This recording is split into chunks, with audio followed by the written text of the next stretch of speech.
Hello friends, I am Simranjeet and इस video में हम लोग बात करने जा रहे हैं स्ट्रिंग फंक्शंस के बारे में। हम देखेंगे कौन से इंपॉर्टेंट स्ट्रिंग फंक्शंस हैं जो आपको एग्जाम में आ सकते हैं, ट्वेल्थ क्लास के इंफॉर्मेटिक प्रैक्टिस एग्जाम में आ सकते हैं। ठीक है। स्ट्रिंग फंक्शन टेक्स्ट फंक्शंस वो होते हैं जो कि सिर्फ टेक्स्ट बेस्ड कॉलम्स पे काम करेंगे या टेक्स्ट डेटा के ऊपर काम करेंगे। राइट। तो कई बार ऐसा होता है कि हमें कोई डेटा जैसे फॉर एग्जांपल अपर केस में दिखाना है, लोअर केस में दिखाना है, या हमें कई बार देखना है कि हमें किसी डेटा का लेफ्ट पार्ट चाहिए टेक्स्ट का। तो ऐसे फंक्शंस ऐसा काम करने के लिए हमें कुछ इनबिल्ट कमांड्स दी गई हैं जो कि टेक्स्ट या स्ट्रिंग फंक्शन की कैटेगरी में आती हैं। तो चलिए प्रैक्टिकल करते हैं और साथ ही में समझते हैं। तो सबसे पहला फंक्शन हम जो सीखते हैं वो है यू केस या अपर। सो यू केस या अपर केस जो है वो हमारा यूज होता है जब किसी भी टेक्स्ट को हमें कैपिटल लेटर्स में दिखाना है। सो फॉर एग्जांपल मेरे पास नाम है, मैं लिखता हूँ यू केस यानी अपर केस, और मुझे लेट्स सो सिमरन है और मुझे ये अपर केस में दिखाना है। ठीक है। सो अब अगर हम इसे रन करेंगे तो देखेंगे सिमरन अपर केस में।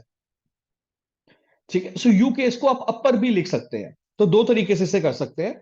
You can write U case also and you can write upper also. So दोनों ही करेक्ट वे है। ठीक है।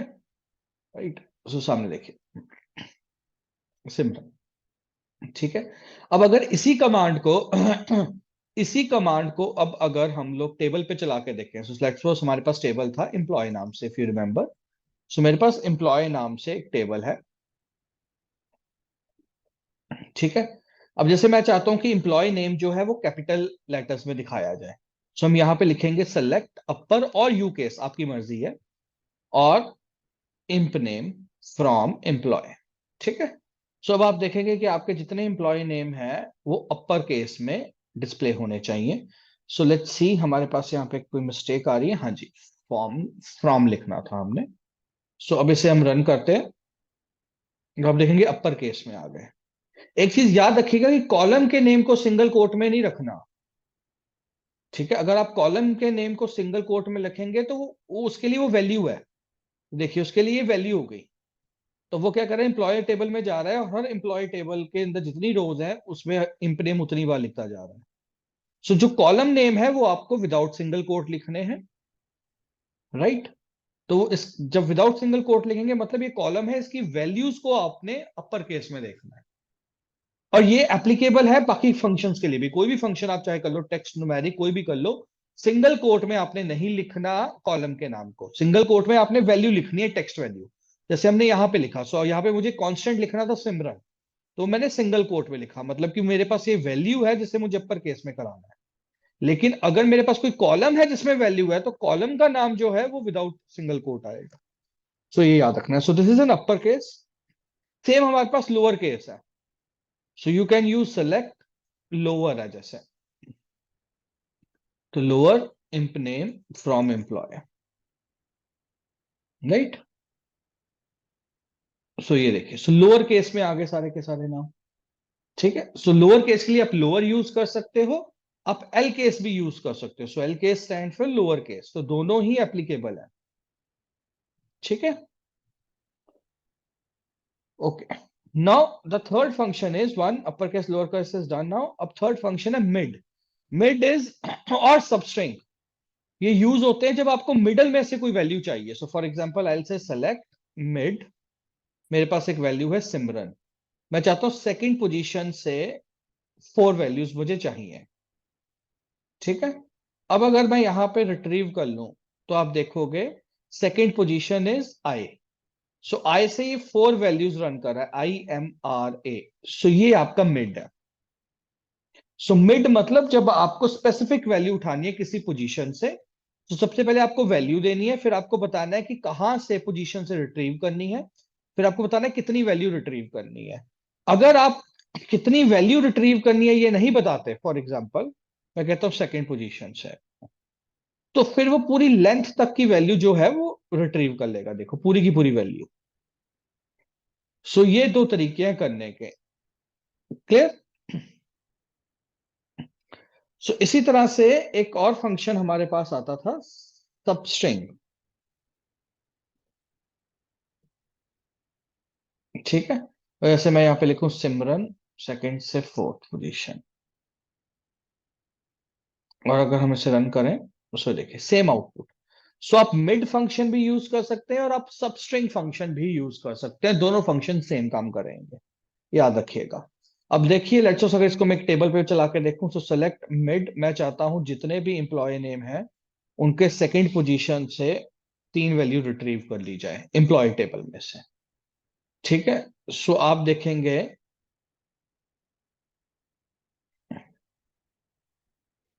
सो आप यहाँ पे देखेंगे कि हर एम्प्लॉय के, ये देखिए अनुज था जैसे नेम, तो मैं आपको साथ में दिखा भी देता हूँ। सो यहाँ पे हम टाइप करते हैं इम्प नेम कॉमा, सो एम्प्लॉय नेम फुल भी आ जाए। ठीक है, सो अब आप यहाँ पे देखेंगे कि ये अनुज है, तो इसकी सेकंड पोजीशन से हमने 3 वैल्यू उठाई, तो NUJ। कृतिका है तो RIT, विनय है तो INA। सो इस तरह से आप किसी भी स्ट्रिंग या टेक्स्ट के मिडल में से उसका कुछ पार्ट रिट्रीव कर सकते हैं, ये भी आपका एक स्ट्रिंग फंक्शन है। ठीक है, next is length function. So length function, जैसे कि नेम सजेस्ट कर रहा है कि जो भी वैल्यू आप देंगे आपको उसकी लेंथ बता देगा। जैसे हमने कहा लेंथ सिमरन, तो अब मैं अगर इसे रन करूंगा तो इसने मुझे बता दिया 6 की लेंथ। सेम, मैं देखना चाहता हूं कि हर एम्प्लॉय नेम की कितनी लेंथ है, तो मैं यहां पे जाके लिख रहा हूं length employ name from employ. तो ये सारे एम्प्लॉयज की हमें एक लेंथ प्रोवाइड कर देगा। ठीक है जी, राइट। सो इस तरह से देखते हैं इससे, जैसे एम्प्लॉय नेम कॉमा लेंथ। ठीक है, जैसे अनुज है 4 करेक्टर्स, कृतिका 7, विनय 5। सो इस तरह से आप लेंथ फंक्शन जो है वो यूज कर सकते हैं। ठीक है, राइट। सो ये कुछ इंपॉर्टेंट फंक्शन है, अपर case, lower case, mid, length. Again कुछ और important function, left, right and in string, इनको ट्राई करते हैं। जैसे कि नेम सजेस्ट कर रहा है लेफ्ट, लेफ्ट मतलब आपको बताना है कि किसी करेक्टर के लेफ्ट वाला कौन कितना पार्ट आपको चाहिए। सो लेट्स सपोज मैं कह रहा हूं कि मुझे सिमरन करेक्टर के पहले लेफ्ट वाले 2 करेक्टर चाहिए, तो आप देखेंगे 2 करेक्टर आ जाएंगे आई लाइन। सेम मैं यहां पे जाके कहता हूं select left of employ name first 2 characters, right. So अब अगर हम इसे रन करें तो ये देखिए 2 करेक्टर्स आ गए नेम के। सो ये बेसिकली हमारा लेफ्ट करता है। जिस तरह से लेफ्ट है वैसे ही हमारे पास राइट भी है। ठीक है जी, सो अगर आपको राइट के कुछ करेक्टर्स चाहिए तो आप राइट फंक्शन यूज कर लोगे। सो अब अगर आप इसे रन करें, सो आप देखेंगे राइट के सिमरन के 2 करेक्टर्स आ गए। ठीक है, और यहीं पे अगर मैं यहां पे लिख दूं राइट, ठीक है, यहीं पे अगर मैं इसको कॉपी करते हैं, इसको हम यहाँ पे लिख दें राइट। ठीक है, अब इसे रन करें तो देखिए एम्प्लॉय नेम के राइट के 2 करेक्टर्स आ गए। ठीक है, सो ये 2 फंक्शन है हमारे पास, left right. Last function in string, बहुत इंपॉर्टेंट फंक्शन है ये। मैंने देखा है बहुत बार एग्जाम में से आते हुए भी, एग्जाम में ये फंक्शन आने की चांसेस बहुत ज्यादा होते हैं। सो इन स्ट्रिंग फंक्शन आपको क्या करता है कि अगर आपको कोई पोजीशन ढूंढनी है करेक्टर की कि वो करेक्टर किसी स्ट्रिंग में किस पोजीशन पे आ रहा है, तो आप इन स्ट्रिंग ढूंढते हैं। So let's suppose in string, so let's suppose मैं कहता हूं इन स्ट्रिंग वेबिफर, और मैं कहता हूं मैं चेक करना चाहता हूं कि ई बी कहां पे आता है, राइट। यहाँ let's suppose I want to check PH, वेबिफर में पीएच कहाँ आता है। तो जैसे हम इसे रन करेंगे देखिए बोलेगा 5th पोजीशन पे, तो देखिए फर्स्ट, सेकंड, थर्ड, फोर्थ और ये फिफ्थ पोजीशन पे जाके उसे पीएच मिल गया। सो वो उसकी पोजीशन बता रहा है। ठीक है, ऐसे लेट्स सपोज अगर मैं यहाँ पे चेक करूं कि ईआर कहाँ पे आ रहा है, ठीक है, तो ये मुझे ईआर की पोजीशन बता देगा। ठीक है, 7, सो 1, 2, 3, 4, 5, 6 and 7th position E R की एक साथ आ रही है। एंड लेट्स सपोज अगर आप कुछ ऐसा सर्च कर रहे हो जो एग्जिस्ट नहीं कर रहा, ठीक है जी, तो देखिए 0 आ रहा है रिटर्न, वो पोजीशन है नहीं। ठीक है, राइट। सो ये आपका जो है इंस्ट्रिंग फंक्शन यूज करता है, ये भी बहुत इंपॉर्टेंट फंक्शन है आपका स्ट्रिंग का। तो ये स्ट्रिंग के सारे इंपॉर्टेंट फंक्शन है जो एग्जाम में आ सकते हैं, अपर case, lower case, mid, length, left, right and in string.